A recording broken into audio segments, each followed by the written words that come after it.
네, 말씀 보도록 하겠습니다. 오늘은 출애굽기 강의 112탄이고요.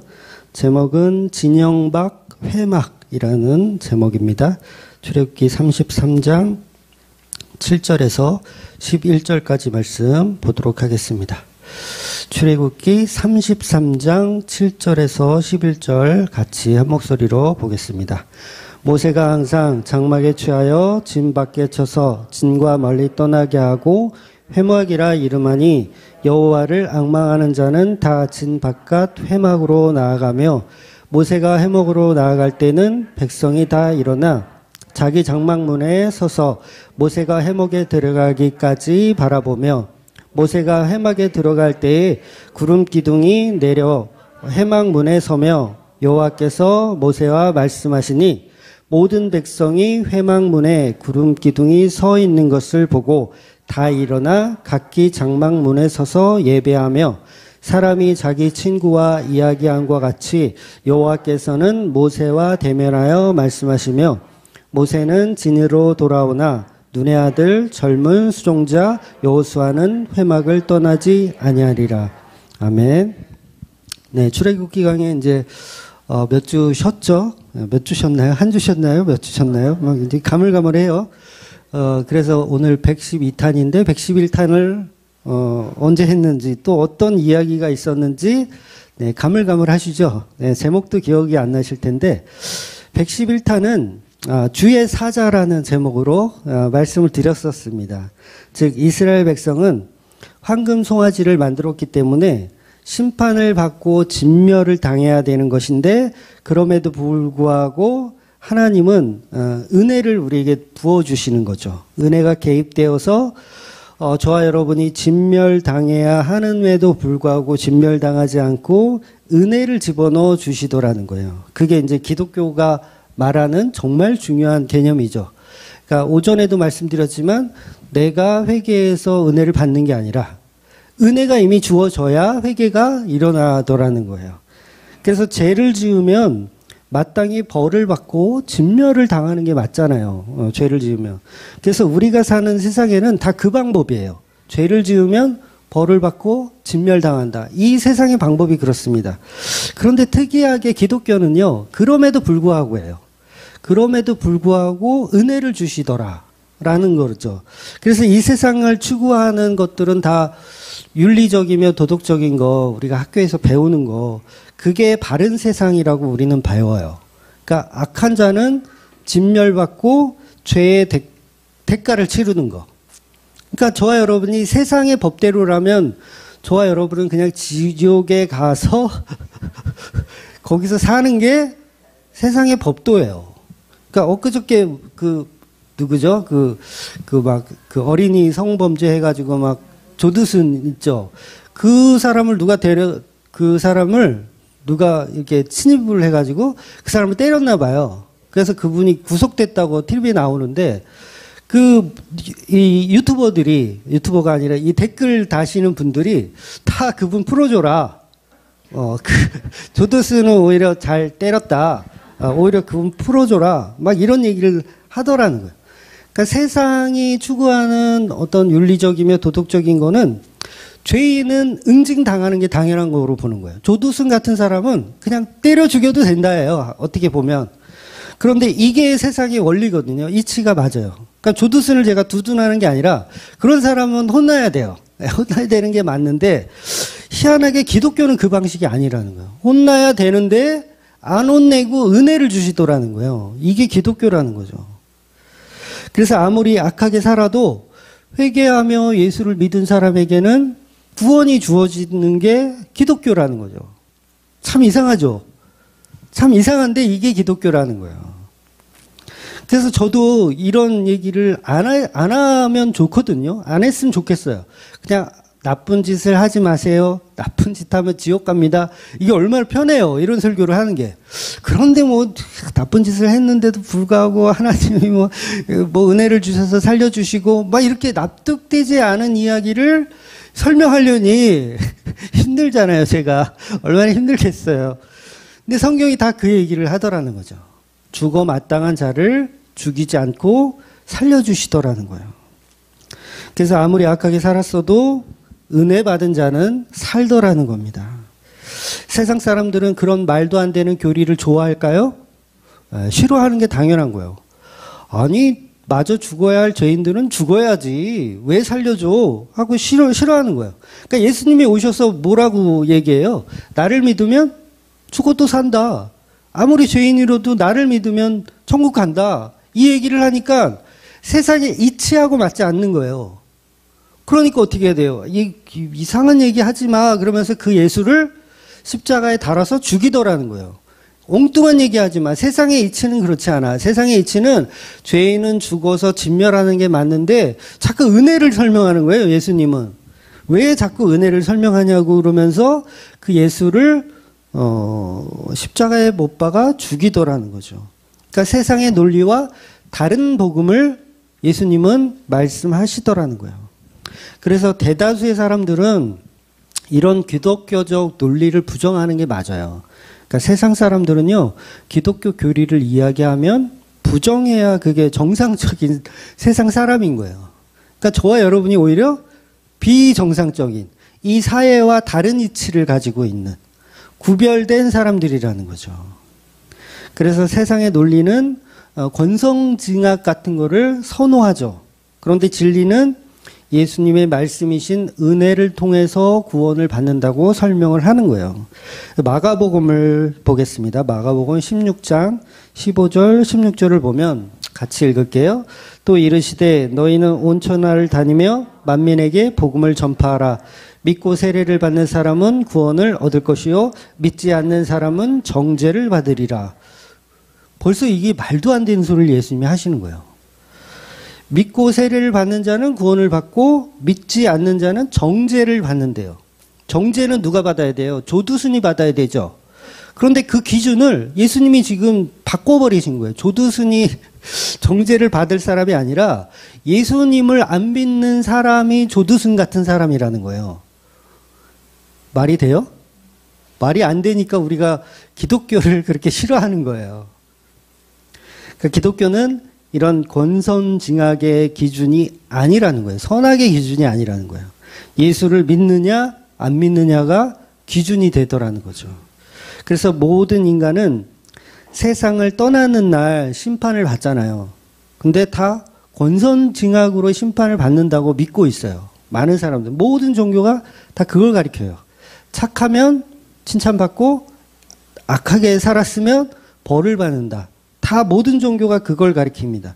그런데 예수님만 특이하게도 그런 논리가 아니라 예수를 믿느냐 안 믿느냐에 따라서 정죄를 받고 심판을 받고를 그게 차이가 난다는 거예요.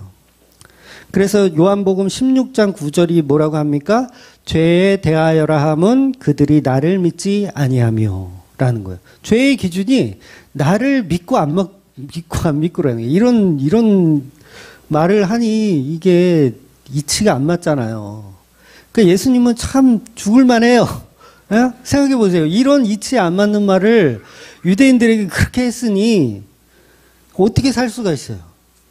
내가 기준이라는 거예요. 내가. 선악의 기준이 아니라 내가 기준이라는 거예요.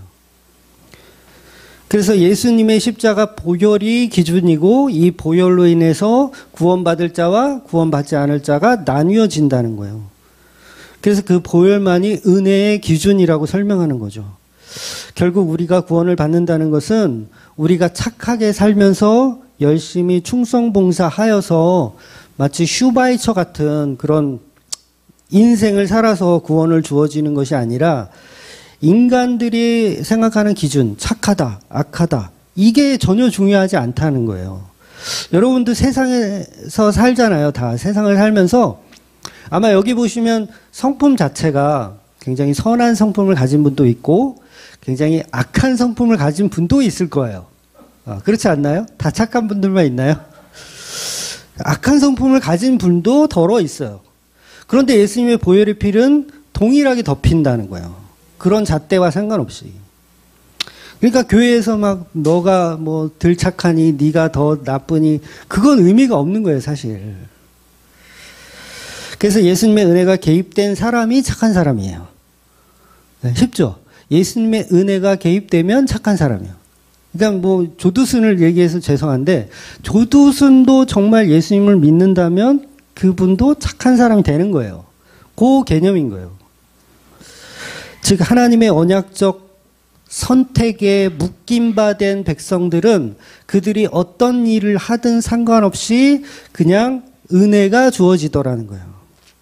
그래서 그들이 악행을 하더라도 심지어 황금 송아지를 만들더라도 은혜가 개입된 사람은 구원에 내시는 거예요. 그게 성경의 결론이에요. 그러니까 우리가 지금 황금 송아지를 만들어서 죄를 지었잖아요. 그런 죄 짓지 마. 요게 결론이 아니에요. 여러분 잘 이해하셔야 돼요. 황금 송아지 얘기 지금 계속 드리고 있는데 황금 송아지를 만들어서 내 안에 하나님을 내가 만들어서 그걸 섬기고 그게 죄입니다. 그러니 우리 그렇게 하지 맙시다로 끝나면 그거는 복음이 아닌 거예요. 그게 아니라 그럼에도 불구하고 예수 그리스도의 보혈의 피가 황금 송아지를 만든 저와 여러분을 구원하십니다요. 요게 복음이라는 거예요. 즉 하나님의 언약적 백성이냐 아니냐에 따라서 은혜가 주어지고 안 주어지고가 결정이 되더라는 거예요. 그래서 우리는 우리의 악행 때문에 진멸되는 게 당연하지만 예수님의 은혜가 부어진다는 거죠. 그래서 이 말은 착하게 살지 말라는 말도 아닙니다. 또 잘못 오해하면 우리 목사님이 착하게 살지 말라 그랬어. 그래서 막 운전할 때도 막 욕하고 왜 끼어들어 이씨 그러면서 막 욕하고 이렇게 살아도 된다 그랬어. 착하게 살면서 교회 생활도 잘 하시고 구제도 하시고 봉사도 하시고 그렇게 사세요. 그렇게 사는 게 인간의 도리이지만 그게 복음은 아니란 얘기를 드리는 거예요.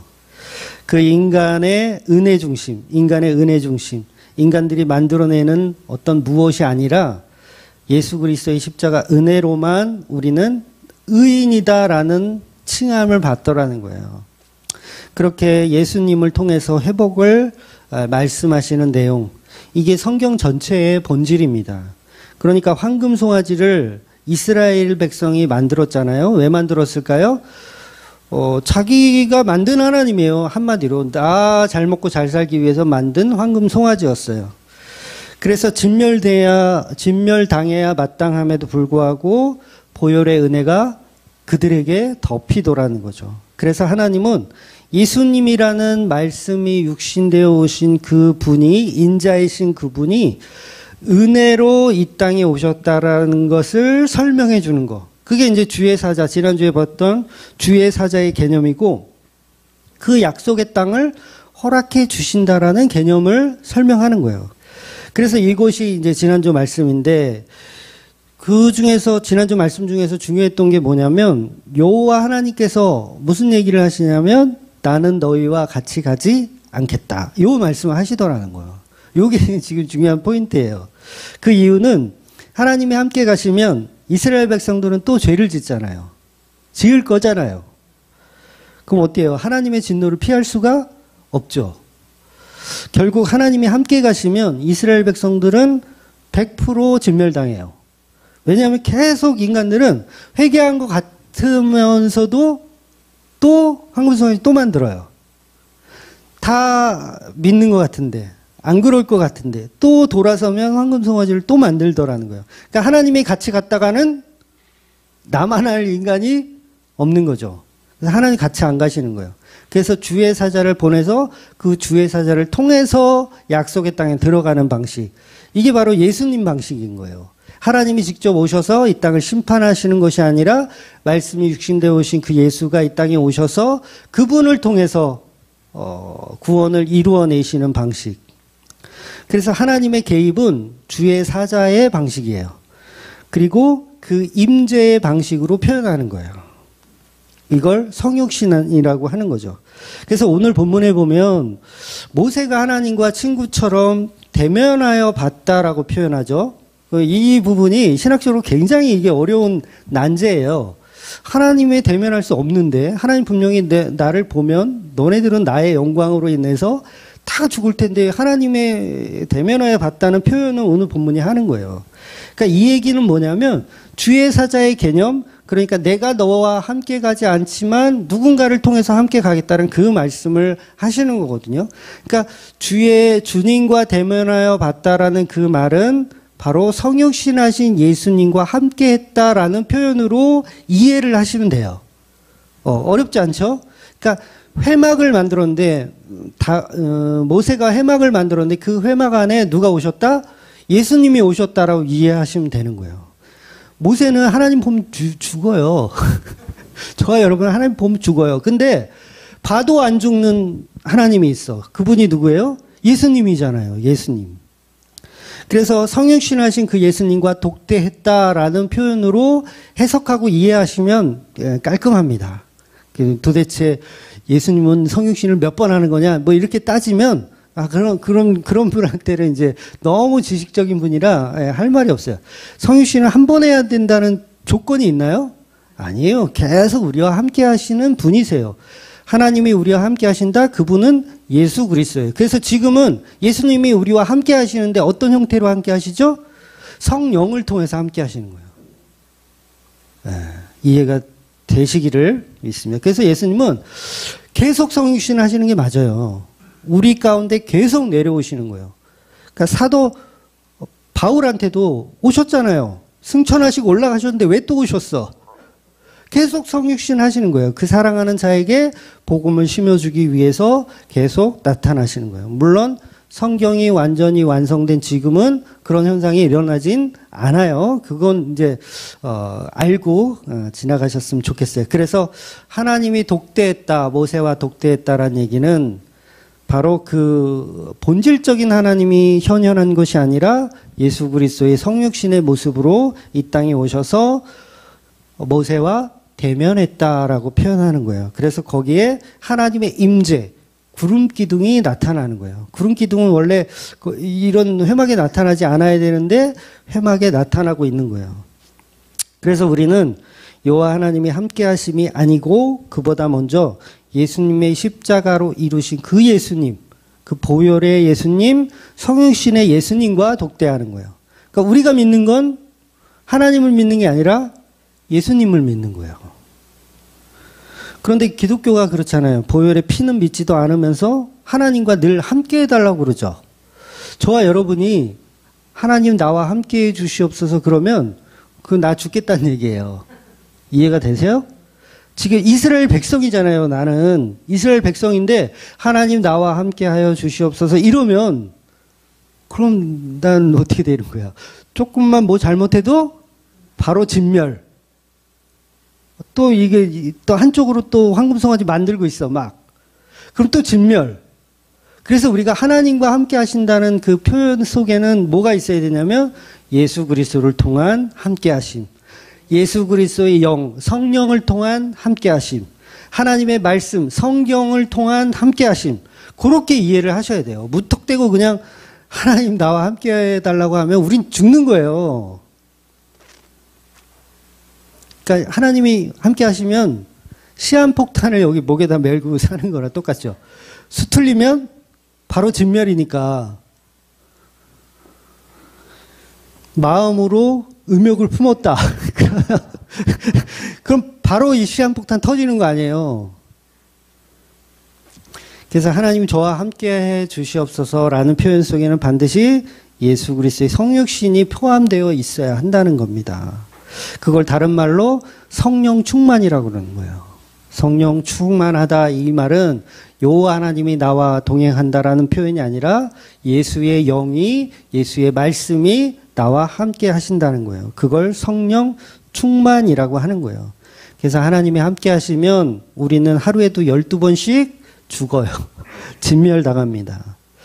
그러니까 죄인들에게는 말씀이 육신되어 오신 여호와 하나님인 인자가 필요한 거예요. 인자, 사람의 아들. 우리와 똑같은 모습의 형상을 한 하나님이 필요한 거예요.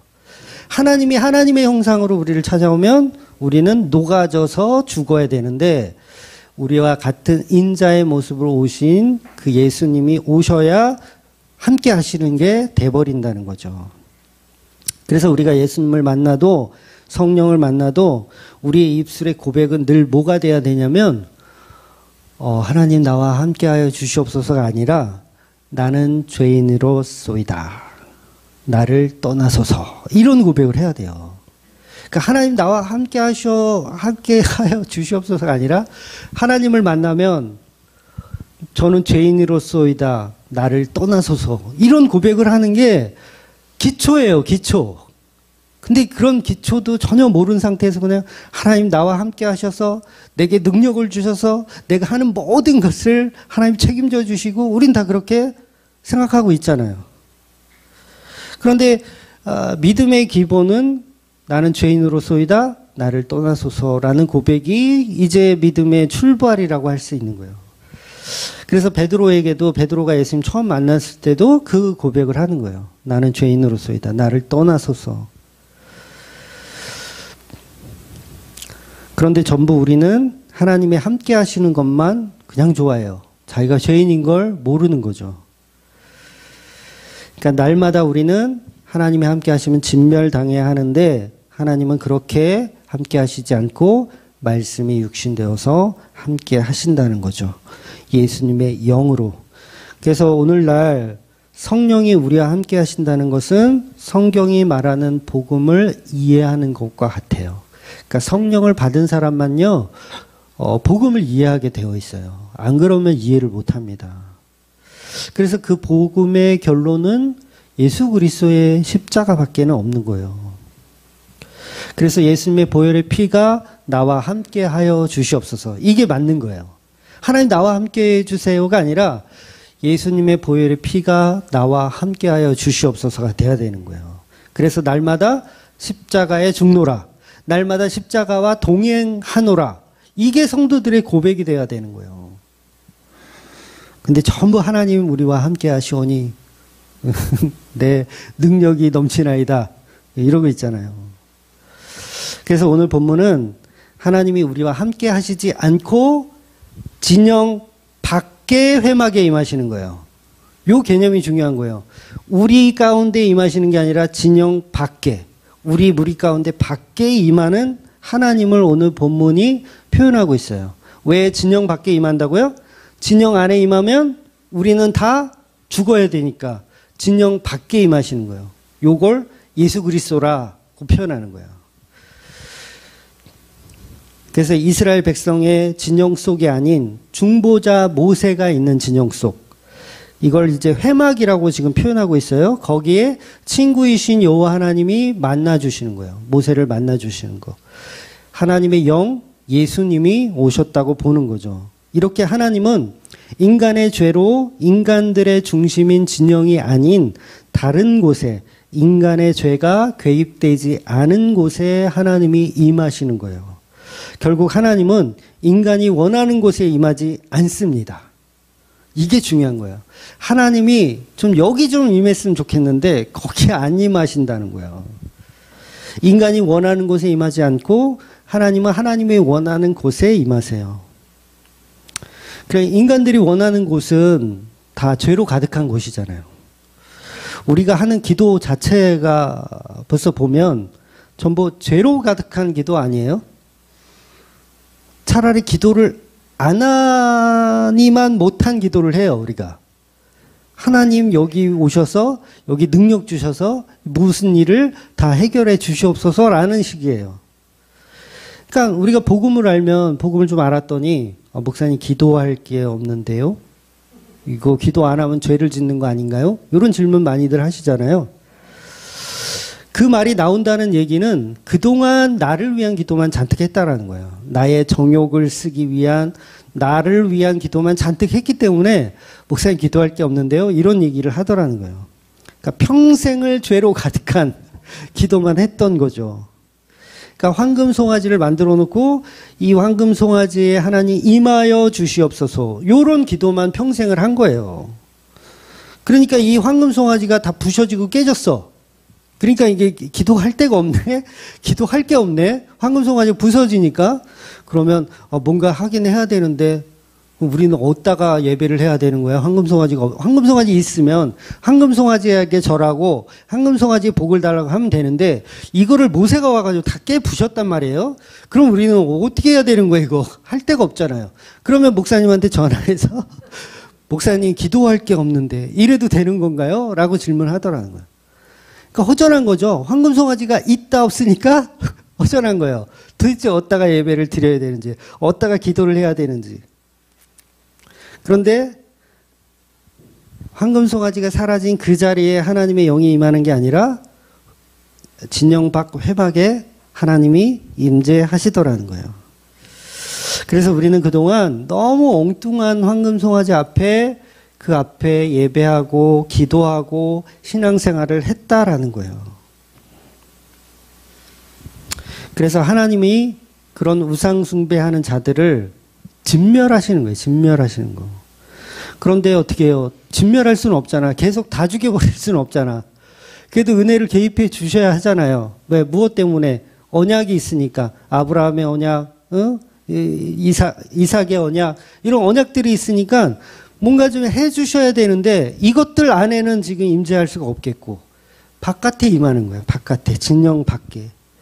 그래서 오늘 본문에 나오는 회막이라는 단어를 이거 좀 오해하시면 안 되는데 우리가 지난번에 계속 출애굽기 보면서 성막에 관한 이야기를 굉장히 오랫동안 말씀을 드렸잖아요. 그러니까 성막 아닙니다. 그러니까 하나님이 너는 금으로 은으로 뭐 천막을 쳐서 뭐 몇 겹으로 해서 그 성막이 아니에요. 지금 이 성막은 아직 만들어지지도 않았어요. 그냥 이렇게 만들어라라는 말씀만 있은 거고 아직 만들지를 않았습니다. 그러니까 36장부터 이제 만들 거예요. 36장부터 만들 거고 오늘 모세가 만든 이 회막은 뭐냐면 그냥 작은 텐트라고 생각하면 돼요. 천막이에요. 조그만 천막이라고 생각하시면 돼요. 그 천막을 진영 밖에다 만들었더니 거기에 하나님이 임재를 하시더라는 거예요. 그러니까 인간들은요, 하나님이 은과 금으로 성막을 만들어라. 그럼 내가 거기에 임재하겠다라고 했는데 성막을 안 만들고 뭘 만들었어요? 황금 송아지를 만들었잖아요. 그러니까 하나님이 거기에 임재 안 하시는 게 당연한 거예요. 그래서요, 이 하나님의 임재, 이 성막은요, 어떻게 보면 계속 움직이는 거예요. 움직이는 거. 그러니까 성전은 움직이지 않는 건축물이잖아요. 근데 하나님의 시각에서는 성전은 움직입니다. 움직여요. 그러니까 에스겔서에도 보면 하나님의 영광이 예루살렘 성전을 떠나죠. 들고 날아가는 거예요. 어디론가 날아가요. 떠나는 거예요. 성전은 움직이는 거예요. 하울의 움직이는 성 아세요? 그런 것처럼 성이 움직여요. 떠나는 거예요. 움직이는 성전. 그래서 움직이는 성전의 개념이 또 예수님이죠. 예수님만이 진정한 성전이라는 거예요. 그래서 성막의 기준은 성막을 딱 지어놓고 동서남북으로 12지파들이 다 이렇게 그 성막을 중심으로 있어야 되는데 진영을 짜고 있어야 되는데 그 가운데 황금송아지를 만들었기 때문에 그게 이제 부셔지고 하나님은 거기 임재 안 하고 다른 곳에 임하시는 거죠. 그리고 그곳에 모세가 하나님과 대면하여 보는 거예요. 그러니 오늘 본문이 말하고 싶은 것은 인간의 죄로 인해서 성막은 깨어졌다는 거예요. 저 성전 헐어버려라. 내가 다시 짓겠다. 그 성전이 무너졌다라는 거예요. 아직 성막은 짓지도 않았는데 이미 인간들의 죄로 성막을 다 무너뜨려 놓은 거예요. 황금 송아지로 인해서. 그래서 구원은요, 진영 안에 없습니다. 구원은 진영 안에 없어요. 구원은 진영 바깥에 있어요. 이게 무슨 말이냐면 우리 인간들이 추구하는 것에는 구원이 없어요. 우리 인간들은 윤리나 도덕 그런 걸 아까 서론에 말씀드렸죠. 그런 것에 구원이 있다라고 얘기하지만 성경은 거기에 구원이 없다. 인간이 추구하는 사상에는 구원이 없고 진영 밖에 구원이 있다라고 얘기하는 거예요. 그래서 인간들이 추구하는 종교에는 구원이 없는 거예요. 오직 그 종교 바깥에 있는 어떤 현상. 그게 바로 생명이죠. 생명의 예수 그리스도에게만 구원이 있는 거예요. 그래서 종교든 철학이든 전부 인본주의잖아요. 인본주의에는 구원이 없는 거예요. 인본주의는 말 그대로 인간을 위한 도구들일 뿐입니다. 거기에는 구원이 없어요. 그래서 종교 통합 같은 거, 뭐 WCC 막 이런 거, 그런 거 절대 해서는 안 되는 거예요. 거기에는 구원이 없어요. 인간들이 모여서 우리 종교도 좋은 점, 너네 종교도 좋은 점, 우리 같이 합심해서 뭔가를 이루어 보자라고 하는 그 모임 자체가 이 악마적 모임이 될 수밖에 없는 거예요. 그래서 교회는 인간의 방식으로 운영되지 않아요.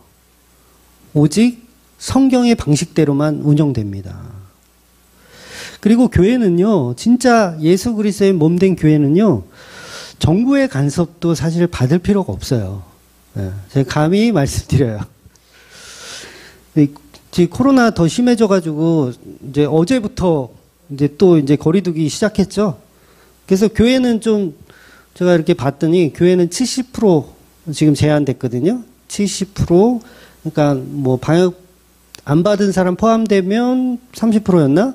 그리고 뭐 방역, 이 주사 다 맞은 사람은 뭐 70% 이렇게 해가지고 지금 공지를 했는데, 만약 교회가 이 방역 패스를 적용한다면, 그러니까 들어오는 입구에 2차까지, 3차까지 안 맞은 사람은 집에 가라는 시스템을 도입한다면, 생각해 보세요. 그건 너무너무 불행한 일이에요. 예배를 드리는 기준을 정부에서 정해주는 거잖아요. 너는 예배 드리지 마. 너는 예배 드려. 정부에서 정해주는 거예요. 이건 굉장히 끔찍한 일이에요. 그러니까 교회는 예수님이 주인인데 정부가 주인이 되려고 하는 거죠. 저는 지금 절대 정치적인 이야기 하는 거 아닙니다. 교회는 세상과 다르다라는 걸 설명드리는 거예요. 그래서 목사들도 그러거든요. 이제 막 이게 거리두기가 헷갈리니까 70%면 뭐 30%면 방역 패스는 뭐고 시청에다 전화를 하는 목사들이 있어요. 우리 교회 몇 명 모여야 되냐? 뭘 해야 되냐? 이렇게 전화해서 물어보는 목사들이 있어. 시청 직원한테 교회 예배 어떻게 드려야 되냐고 물어보는 목사가 있다고요, 여러분. 이게 뭐예요? 이미 교회 아닌 거예요, 거기는. 이미 교회 아닌 거예요. 굉장히 불행한 일이에요. 공무원이 예배 드릴 인원을 정해준다. 그 신앙이 일도 없는 거죠. 신앙이 일도 없는 거예요. 차라리 그냥 북한처럼 지하교회를 하는 게 낫지. 우리는 그냥 다 거짓말하고, 지하교회는 말 그대로 거짓말하는 곳이에요. 우리 예배 안 들어요. 그리고 지하로 들어가서 예배 드리는 그분들이 지하교회라고, 북한의 지하교회. 차라리 그분들이 현명한 거예요. 근데 우리는 막 시청에 전화해서 우리 몇 명 예배 드려야 돼요? 이렇게 물어보는 목사들. 아, 주여.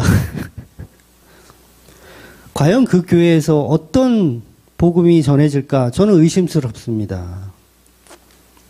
예배 문의를 정부의 시청 직원한테 물어보는 거, 그거 이미 예수님의 몸된 교회가 저는 개인적으로 아니라고 생각해요. 우리가 성탄절에 안 모이기로 했죠.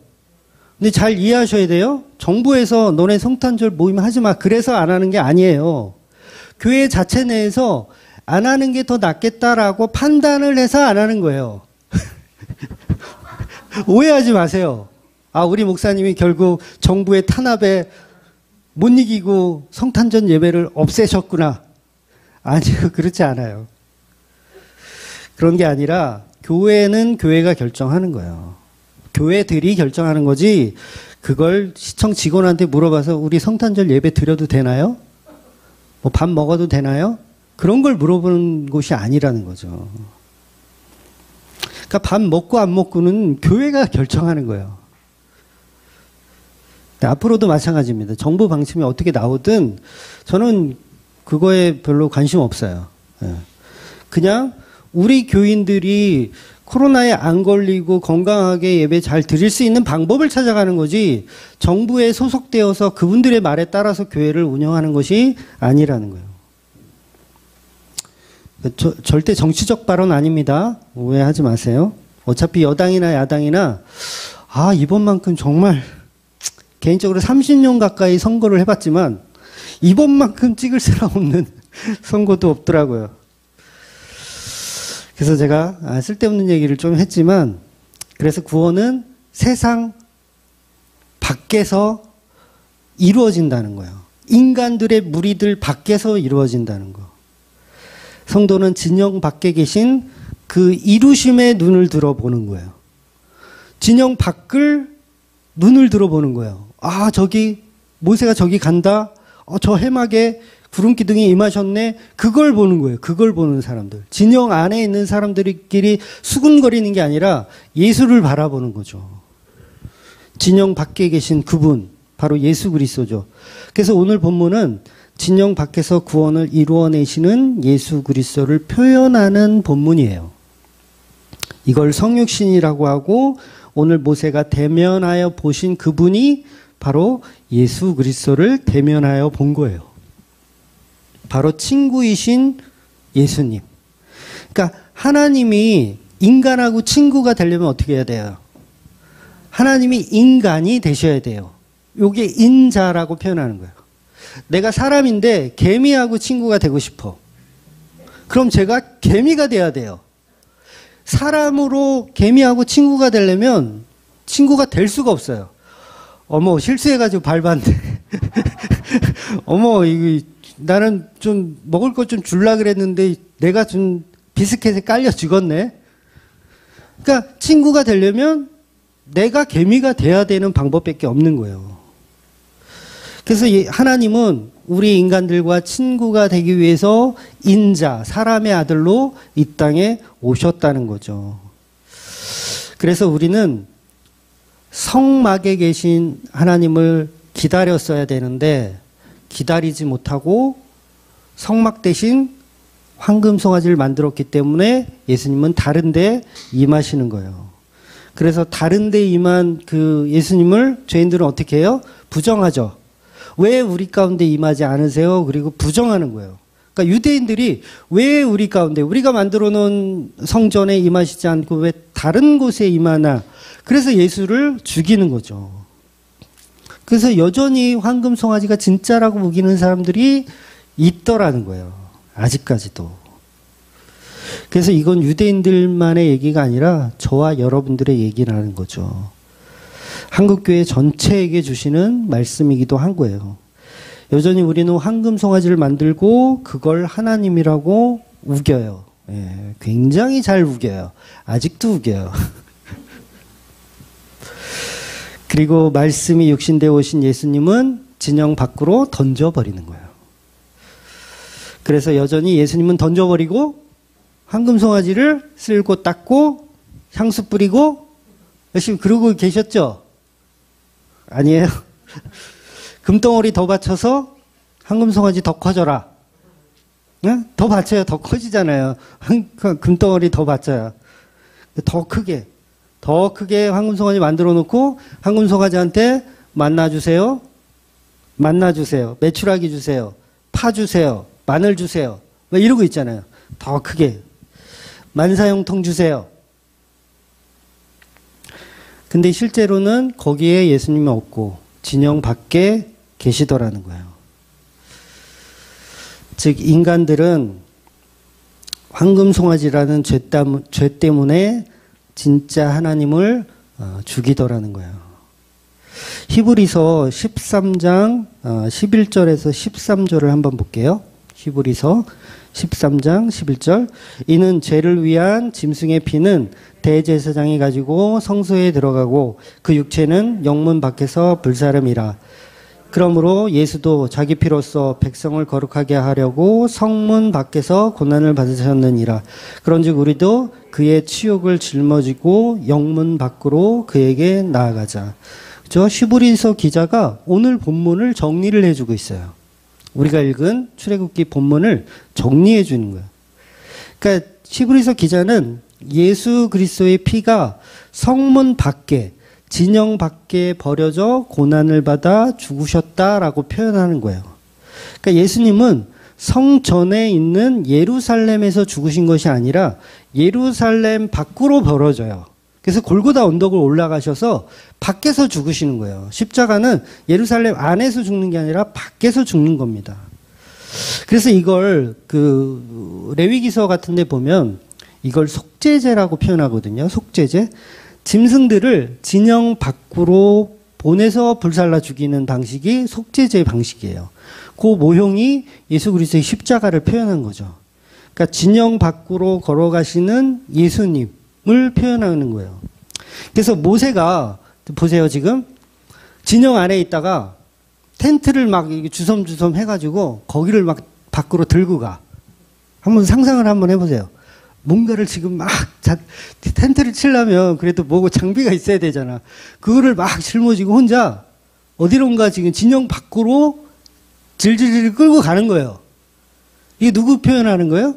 예수님 표현하는 거예요. 진영 안에서가 아니라 진영 밖에서 뭔가를 이루기 위해서 걸어가시는 예수님. 그래서 텐트를 들고 걸어가는 거예요. 모세가. 그래서 이스라엘의 제사법 중에서도 보면 아사셀의 염소라는 거 들어보셨죠? 아사셀의 염소. 이 염소는 어떤 염소냐면 죄를 이 염소한테 전가해서 광야로 보내요. 진영 밖으로 보내는 거예요. 그럼 진영 밖에서 그 광야에서 헤매다가 결국은 죽어요. 이게 아사셀의 염소예요. 죽는 거예요. 광야에서. 예수님을 표현하고 있는 제사법이에요. 예수님은 진영 밖으로 나가셔서 진영 밖에서 돌아가시는 거예요.